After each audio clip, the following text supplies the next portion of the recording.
देशाच्या बहुतांश राज्यात विकलांग किंवा विपन्नावस्थेत असलेल्या काँग्रेसने अर्थात त्यांच्या महाराष्ट्र प्रदेशाध्यक्षांनी आपल्या पायावर कुऱ्हाड मारून घेण्याचा एक उद्योग केलाय.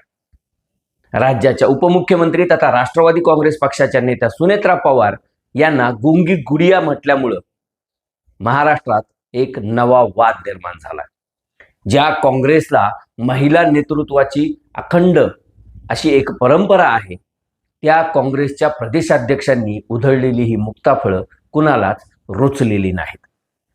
एकूणच याचा आता महाराष्ट्राच्या राजकारणावर काय परिणाम होणार याबाबत आपण पुढील काही वेळात चर्चा करणार आहोत. तेव्हा कुठेही जाऊ नका. न्यूज अँड व्ह्यूजचे व्हिडिओ आवडत असल्यास लाईक करायला, शेअर करायला आणि न्यूज अँड व्ह्यूज या यूट्यूब चॅनलला सबस्क्राईब करायला विसरू नका.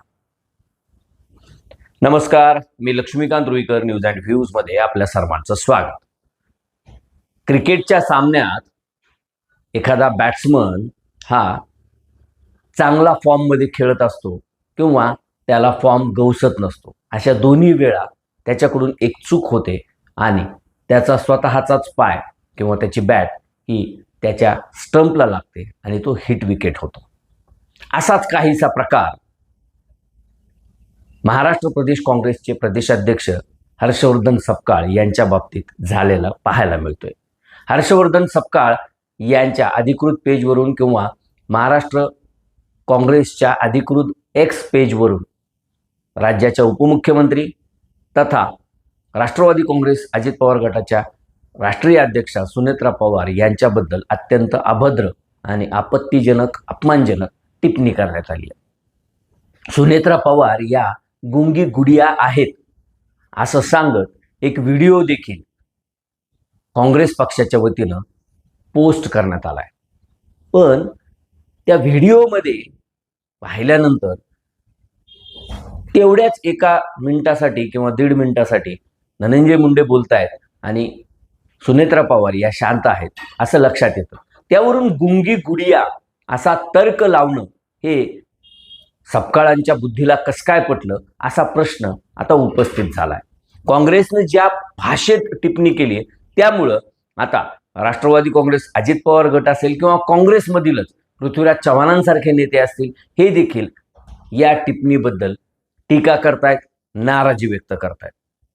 हर्षवर्धन सपकाळ हे काँग्रेसचे आहेत, प्रदेशाध्यक्ष आहेत. मग त्यांना या गोष्टीचा विसर का पडला की स्वर्गीय पंतप्रधान इंदिराजी गांधी असतील किंवा सोनिया गांधी असतील अथवा प्रियंका गांधी असतील, अशा अनेक महिला नेत्यांनी काँग्रेसचं नेतृत्व सक्षमपणे केलंय.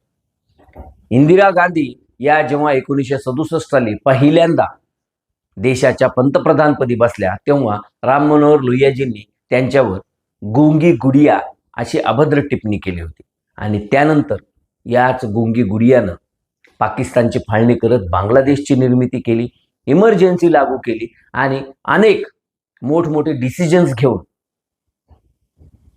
एक स्वतःची वेगळी इमेज किंवा आयर्न लेडी अशी इमेज देखील तयार केली. त्यांनी त्यांच्या कामातून या टीकेला उत्तर दिलं होतं. हा इतिहास सपकाळ विसरले का? बरं, सपकाळांनी इतिहास भूगोलाच्या भानगडीत न पडता एक साधा कॉमन सेन्स वापरण्याची गरज होती की सुनेत्रा पवार या महिला आहेत. त्यांचे पती स्वर्गीय अजितदादा पवार हे उन्हापुऱ्या 4-5 महिन्यापूर्वी आपल्या सर्वांना सोडून एका अपघातामध्ये निधन पावलेले आहेत. मग अशा वेळी ज्या महिलेच्या खांद्यावर अचानकपणे पक्षाची जबाबदारी आली, नेतृत्वाची जबाबदारी आली, राज्यकारभार हाकण्याची जबाबदारी आली, त्यांना साथ देण्याऐवजी जर का त्यांच्याबाबत अशा पद्धतीनं अभद्र टिप्पणी करून त्यांचं मनोबल खच्चीकरण करण्याचा प्रयत्न होणार असेल तर सपकाळ यांच्या बुद्धीची खरोखरच कीव करावीशी वाटते. म्हणजे आणि हे सगळं का झालंय किंवा कशावरून झालंय तर तो 1-1.5 मिनिटाचा व्हिडिओ ज्यामध्ये धनंजय मुंडे हे स्थानिकच्या पत्रकारांनी जेव्हा क्रॉस क्वेश्चनिंग करण्याचा प्रयत्न केला तेव्हा अगोदरच खूप उशीर झालाय आणि ताईंना इतरही कार्यक्रम आहेत, तर आता बास करा, आपण नंतर बोलू, ही त्यांची त्यामागची भावना होती. आणि त्यावेळी सुनेत्रा पवार या शांत होत्या. याचा अर्थ त्या गुंगी गुडिया आहेत असा होतो का? मग सपकाळांनी, सुनेत्रा पवार यांनी 2 दिवसाच्या किंवा 1.5 दिवसाच्या दौऱ्यात काय काय केलं, कुठले कुठले डिसिजन घेतले, कोणाकोणाशी भेटल्या, याची माहिती घ्यायला पाहिजे होती.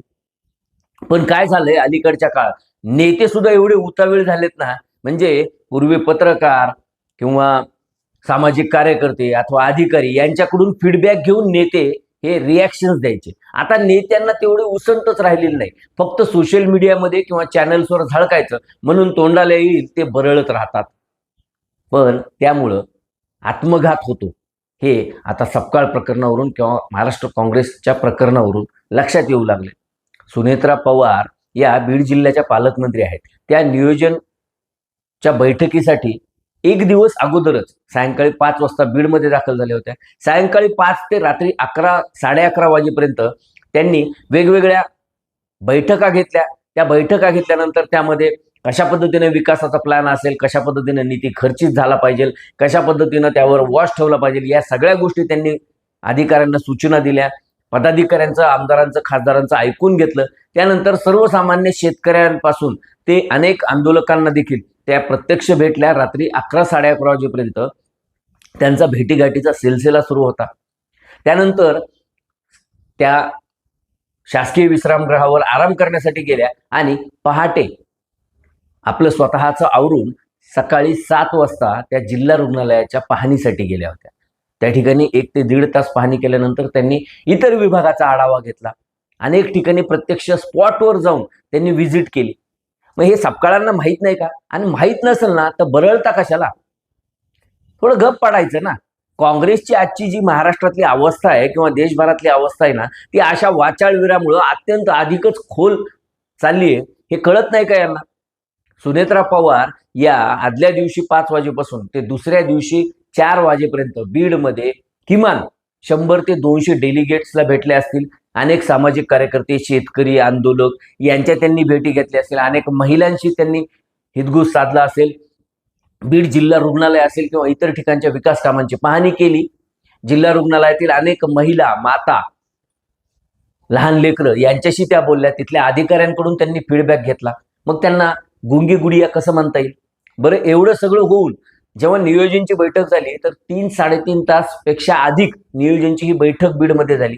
मग हे सपकाळांना माहीत नाही का? बरं, सपकाळांचं सोडा हो. जे रोहित पवार, सुनेत्रा ताई पवार यांना काकी म्हणतात ते सुद्धा काँग्रेसच्या भूमिकेचं समर्थन करू लागलेत. म्हणजे किती ही अकलेची दिवाळखोरी म्हणावी लागेल. अरे नेमकी तुम्ही माहिती घ्या ना, नेमकं बीडमध्ये काय झालं? धनंजय मुंडे यांनी खरोखरच सुनेत्रा पवार यांना बोलू दिलं नाही का? किंवा पत्रकार परिषदेमध्ये त्यांचा स्वतःचा इंटरफेरन्स होता का? ते पालकमंत्री म्हणून वागत होते का?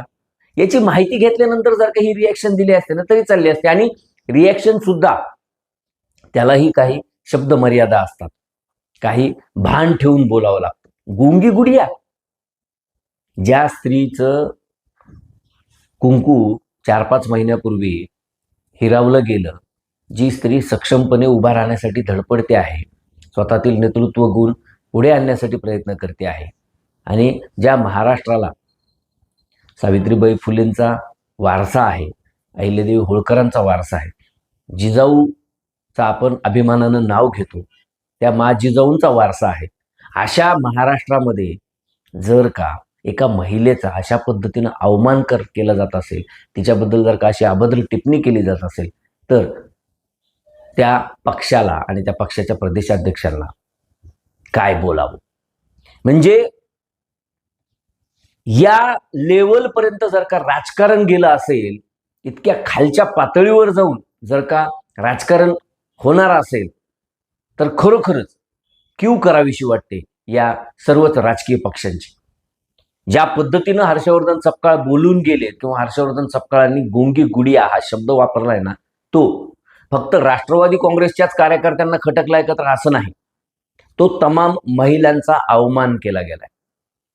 आणि या महिलांचा अवमान केल्यानंतर काय होऊ शकतं याचा परिणाम गेल्या 10-12 वर्षात काँग्रेसनं अनेक राज्यात आणि देशात निवडणुकीच्या दरम्यान अनुभवलंय. ज्या पक्षाला उणे महाराष्ट्रात 15-16 आमदार किंवा 4-5 खासदार निवडून आणता आले, त्या पक्षाच्या प्रदेशाध्यक्षानं एवढा मोठा घास घ्यायची काही गरज होती का?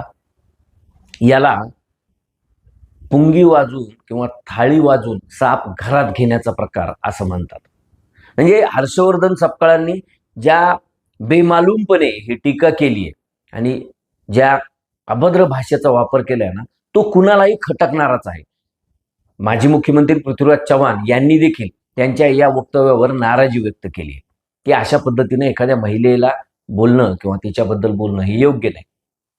मग हर्षवर्धन सपकाळांना एवढी काय घाई झाली होती? आणि त्यांना गुंगी गुडिया हे सुनेत्रा पवारांना म्हणून कदाचित धनंजय मुंडेंना तर टार्गेट करायचं नव्हतं ना. त्यांना हे कुणी सांगितलं तर नव्हतं ना की धनंजय मुंडेंना टार्गेट करा. धनंजय मुंडे हे गेल्या 4-6 महिन्यात पुन्हा एकदा चांगले सक्रिय झालेत. त्यांच्या पाठीशी पुन्हा एकदा ओबीसी समाज उभा राहतोय आणि ती तर पोटदुखी सपकाळांच्या पोटात नाहीये ना, अशी देखील आता शंका येऊ लागली. एकूणच काय तर काँग्रेसच्या महाराष्ट्रातील नेत्यांनी आपली बौद्धिक दिवाळखोरी पुन्हा एकदा सिद्ध केली आणि त्यांच्यावर ज्या पद्धतीनं टीका होते ते टीका पाहिल्यानंतर काँग्रेसला आजचे दिन फार लवकर येतील अशी सध्या तरी शक्यता वाटत नाहीये. काँग्रेसच्या या नेत्यांनी केवळ सुनेत्रा पवारांचीच नाही तर तमाम महाराष्ट्रातील महिलांची, देशातील महिलांची माफी मागायला पाहिजे. तरच ते कुठंतरी सेक्युलर आहेत किंवा त्यांना महिलांप्रती आदर आहे असं म्हणता येईल.